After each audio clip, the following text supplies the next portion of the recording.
Hello to all the viewers tuning in to Mr. Twilight's channel. Welcome to another episode in the series, Nighttime Horror Stories. Have you ever heard whispers in the dark? Some people have, but they never came back to tell the tale. Today, we're stepping into a world of haunting disappearances. Stories you've never heard anywhere else. Make sure you're in a safe place, because once the story begins, you won't know if something is silently watching you. Don't forget to brace yourself. And now, let's dive into the first story. Story 1. The Figure in the Dark. The night was silent, the sky blanketed by thick clouds. A thin mist crept along the ground like wandering, invisible spirits. In front of you stood an old mansion, its grey brick walls looming, its windows shattered. Then, clack, clack, clack, footsteps echoed. Was it a person? An animal? Before you could react, a shadow flickered past the doorway. Too quick to see clearly, only the edge of a white garment, trailing like smoke. In the summer of 2012, Nathan, a freelance photographer, set out to document abandoned buildings across the English countryside. One location, warned against by the locals, was Hollowfield Manor, nestled deep in the woods near the town of Giffordshire. Locals claimed the manor once belonged to an 18th century noble family, all of whom vanished mysteriously during the winter of 1867. Since then, no one dared go near it. People spoke of sobbing sounds and shadowy figures gliding past the windows during full moons. Nathan decided to visit. Everything seemed calm until he passed through the rusted gate. The temperature dropped sharply. As the front door creaked open, a hazy figure darted past in a flash, accompanied by a faint whisper. "Don't come in. Don't come in." But curiosity won. The floor creaked beneath him. He turned around, nothing. Sweeping his light across the dusty living room, he spotted tattered furniture left behind. His first photo captured a mirror hanging on the wall, but when Nathan reviewed the photo, he saw a woman in a white dress, long hair flowing, standing directly behind him. A faint giggle echoed from upstairs. He called out, "Who's there?" But no one replied. Then a wooden door on the second floor slowly creaked open. Nathan climbed the stairs, guided only by the dim glow of his phone. At the top, he found a long, narrow hallway lined with faded portraits. One of them blinked. Nathan froze, unable to believe what he saw. As he turned to flee, he heard a child's laugh right behind him. A white blur darted across the corridor. It looked like a little girl, maybe 7 years old. The laughter twisted into sobs. The sobs grew into a blood-curdling scream. Then all his devices, phone, camera, flashlight, suddenly flickered back on. But now the light was deep red. Bloody handprints appeared on the walls, crawling across the ceiling. One of them touched Nathan's shoulder. He spun around. No one was there. Yet his camera kept clicking, snap after snap, as if something else controlled it. He glanced at the display. In every shot, a shadowy figure crept closer, closer, until it vanished. The next morning, Nathan never returned. Worried, his best friend James contacted the police. A search team arrived at Hollowfield Manor. They found Nathan's backpack, camera, and phone scattered near the second-floor stairway, but no signs of a struggle or violence. The room had been sealed shut from the inside with a rusted chain. Since Nathan's disappearance, Hollowfield Manor has been off limits. Still, rumors persist. Some say they hear a camera shutter clicking through the night. Others claim to see a figure floating at the third-floor window, as if taking someone's photo. To this day, Nathan remains missing. Hollowfield Manor waits in silence beneath the countryside fog, waiting for the next curious soul. Would you dare walk through that door, where the red light still shines, right at you? Story 2. The Faceless Watcher. It was a bitterly cold night deep in the pine forests of Canada.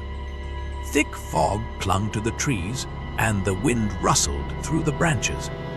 Inside a small wooden outpost in the middle of the woods, David sat alone, eyes fixed on the glowing screens of the security cameras. Suddenly, a chill crept up his neck, as if someone was standing right behind him. He spun around. Nothing. But then, he looked at the glass window in front of him and saw a man standing there, motionless. His coat was covered in snow, arms hanging limp. But the most terrifying part, his face was completely blank, just pale, wrinkled skin, stretched tight over where features should have been. David screamed and fell backward. When he looked again, the window was empty. David had been assigned as a ranger at Black Elk Nature Reserve, far from civilization. No phone signal, only a radio to stay in contact.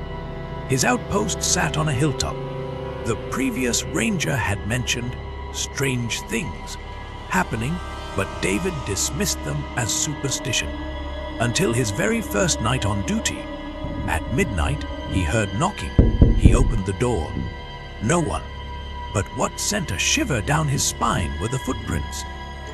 Bare human footprints leading away into the forest, deep in the snow. From that night on, strange occurrences plagued him. The forest cameras glitched at exactly 2:17 a.m. every night.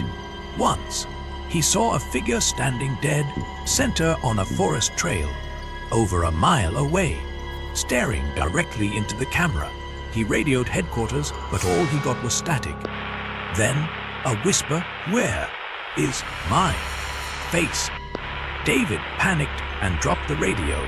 That night, he dreamed of being tied to a tree, surrounded by faceless figures leaning in, whispering, "It's your turn." 3 days later, he set out to inspect the trails. The cameras had been recording unusual movement. Deep in the pine woods, he stumbled upon a massive pit. Inside were dozens of masks made of skin, human skin. His stomach turned. As he stepped back, he heard a weak voice. "David, help me." It was Jake, the former ranger who'd suddenly quit months ago without a word. David ran toward the voice. Behind a thicket, he found a body-lying face down in a ranger uniform. He turned it over. The man's face was gone, peeled clean off. David reeled in horror. Then the body moved.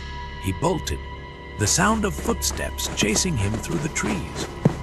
That night, he radioed for help over and over. No one responded.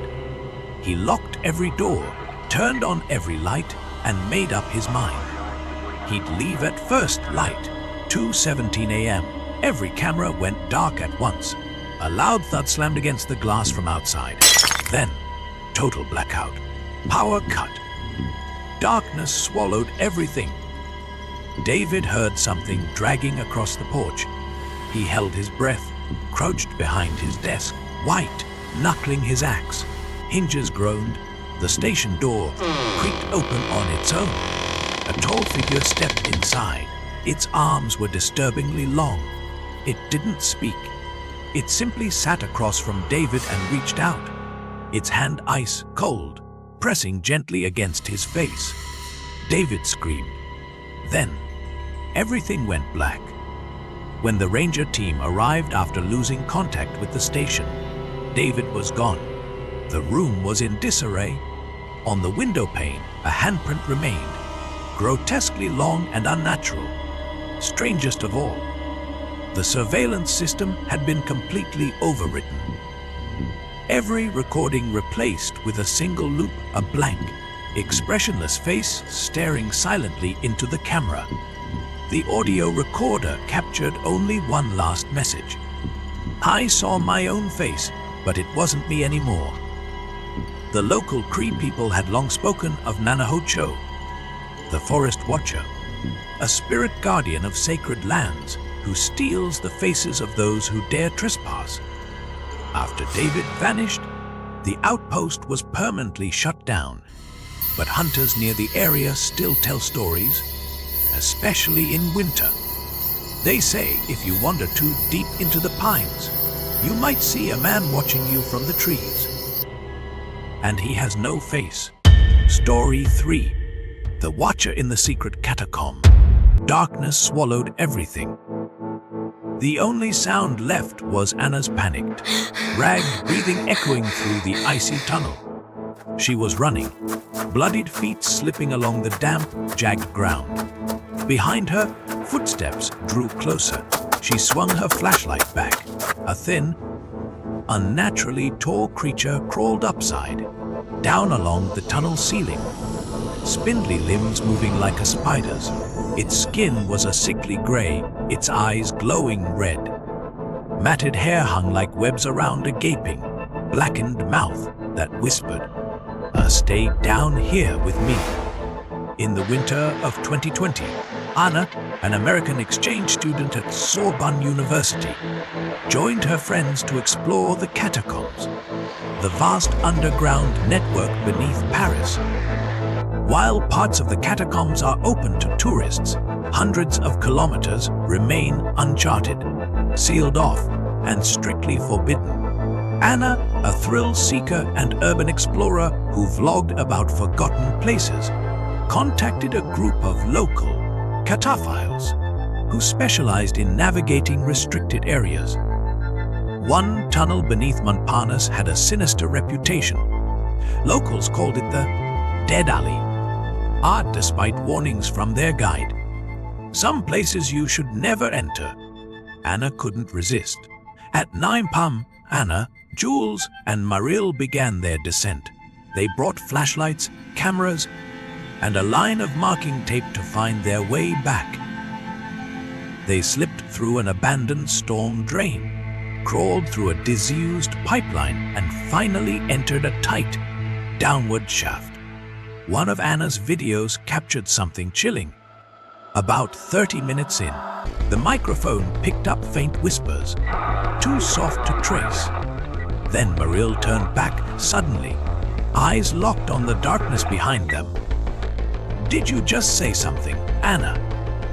"No, I didn't even open my mouth." Around 10 p.m., the group paused at a fork in the tunnel to check their hand-drawn map. Anna wandered a few meters away to film a strange symbol carved into the wall. 3 interlocking circles slashed through the center, like claw marks. The camera captured the moment Anna looked up and froze. Suddenly, the darkness split open. 2 glowing red eyes flared from the depths of the tunnel. Anna screamed. Jules and Maril rushed to her, but she was gone. The marker line had snapped. Anna's flashlight lay abandoned, her camera broken, but still recording for a few more minutes. The footage picked up dragging sounds and a low, guttural growl. Authorities arrived the next morning. A specialized rescue team descended into the catacombs. After 3 days of searching, they found no trace of Anna. Only one of her shoes wedged beneath a collapsed wall segment. 2 weeks after her disappearance, a homeless man, known to live in the shallow tunnels nearby, was found in a state of psychological shock. He repeated only one sentence: "She's not dead. It keeps her. It needs the face." When asked who it was, he clawed at his own face until he bled, shrieking, "The tracker! It crawls on the ceiling."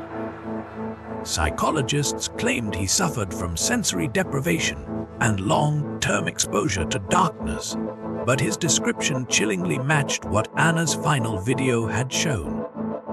Soon, whispers spread through the urban explorer community.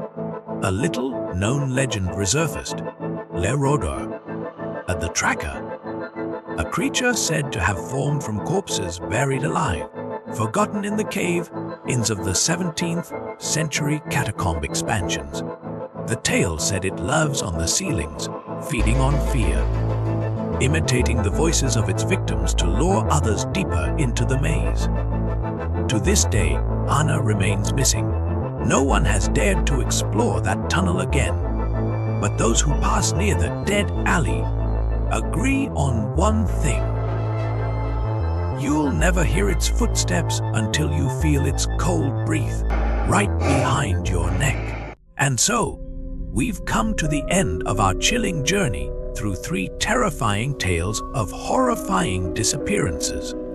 Each story you've just heard serves as a haunting reminder: not everything in this world can be explained. Stay alert, because you never know what might be watching you from the shadows. I hope you felt the suspense and chills during today's episode. If you've ever experienced something similar, don't hesitate to share your story in the comments below. And if you enjoyed this video, don't forget to hit like and subscribe to support the channel. I'll continue uncovering and sharing more mysterious, spine-tingling, and allegedly true tales in the future. Mr. Twilight wishes you a very good night.